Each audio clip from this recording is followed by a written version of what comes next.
Putin की nuclear briefcase की इन दिनों जबरदस्त चर्चा है। यही वो ब्रीफकेस है जिसके जरिए पुतिन न्यूक्लियर अटैक का आदेश दे सकते हैं। क्या ये संकेत है कि अगर जरूरत पड़ी तो पुतिन के लिए न्यूक्लियर हमले का बटन दबाना बाएं हाथ का खेल होगा?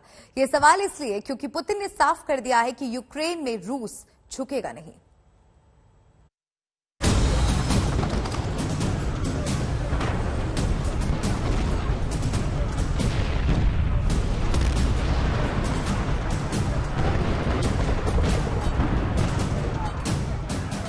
अपने न्यूक्लियर ब्रीफकेस की नुमाइश लगाकर पुतिन अमेरिका और पश्चिमी देशों को खुली चुनौती दे रहे हैं और 49 दिन बाद भी यूक्रेन पर हमले को रूस का राइट और अपना राइट चॉइस बता रहे हैं।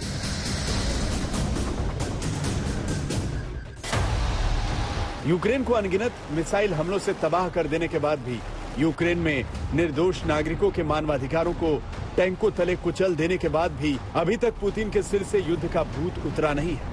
वो अब भी यूक्रेन के खिलाफ हमला जारी रखने की कसम खा रहे हैं।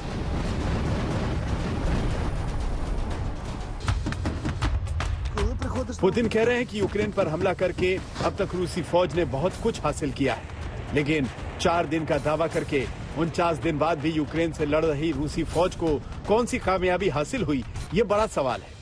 खुद रूस ने माना है कि अब तक यूक्रेन में उसके 1300 से ज्यादा सैनिक मारे जा चुके हैं, जिसमें कम से कम 6 रूसी जनरल भी शामिल हैं। यूक्रेन के दावों की तो हम बात ही नहीं कर रहे। रूस इस बात से इनकार नहीं कर सकता कि यूक्रेन के अंदर 49 दिन से रूसी फौज ने जितना नुकसान झेला है, उतना नुकसान तो उसने 1979 से 1989 तक 10 साल चले अफगान युद्ध में भी नहीं उठाया था। यूक्रेन के शहरों में अगर खंडहर बन चुकी इमारतें हैं, तो रूसी फौज के तबाह हो चुके टैंक भी हैं। लेकिन पुतिन अब भी इस युद्ध को अपनी बड़ी जीत बता रहे हैं। पुतिन भले ही खुद को इस युद्ध का हीरो समझते हो, लेकिन असल में दुनिया की नजरों में वो विलन बन चुके हैं। यूक्रेन में रूसी फौज पर नरसंहार के आरोप लग रहे हैं और इसके सबूत दुनिया यूक्रेन की तबाही में देख रही है। कीव प्रांत में जहां 64 किलोमीटर लंबे रूसी काफिले ने लंबे वक्त तक डेरा डाला था, वहां रूसी फौज की वापसी के बाद अब तक 700 से ज्यादा शव निकाले जा चुके हैं।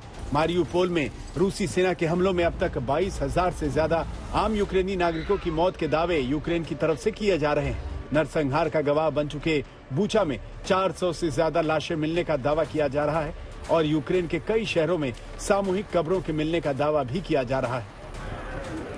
और इस खून खराबे के बावजूद पुतिन यूक्रेन में रूसी हमलों की कामयाबी पर खुशी से फूले नहीं समा रहे।